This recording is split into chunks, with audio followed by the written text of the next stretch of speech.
तो भाई लोग स्क्रीन पर देख रहे हैं कि पावर स्टार पवन सिंह को वोट गिराने के लिए कितनी लंबी लाइन लग चुकी है। क्योंकि भाई लोग लाइन तो ऐसे लगती है, बाकी पूछा जा रहा है किसको वोट देंगे तो सीधे बोल रहे हैं पब्लिक की पावर स्टार पवन सिंह को देंगे। क्योंकि भाई लोग पावर स्टार पवन सिंह बहुत मेहनत किए हैं, चाहे ज्योति भाभी भी बहुत मेहनत की है चुनाव प्रचार करते हुए।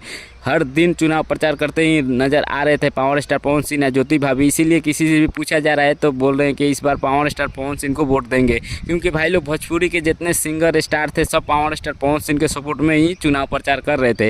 एक बात और कहना चाहता हूँ, पावर स्टार पवन सिंह अब चुनाव जीतते हैं कि हारते हैं, क्योंकि काराकट का आज का डेट था वोटिंग का, तो वोट का लाइन लग चुका है, गिर रहा है वोट। अब देखते हैं कि पावर स्टार पवन सिंह जीतते हैं कि उपेंद्र कुशवाहा। आप लोगों को क्या राय है कमेंट करके बताइएगा कि उपेंद्र कुशवाहा जीतेंगे कि पवन सिंह। एक बात और कहना चाहता हूँ, पावर स्टार पवन सिंह या ज्योति भाभी तो बहुत मेहनत की है चुनाव प्रचार करते हुए। आप लोगों को क्या राय है कि जीतेंगे कि हारेंगे, वो भी कमेंट करके बताइएगा। एक बात और कहना चाहता हूँ, पावर स्टार पवन सिंह का फैन है तो जरूर लाइक सब्सक्राइब कीजिएगा। हम मिलते हैं अगला वीडियो में, तब तक के लिए गुड बाय।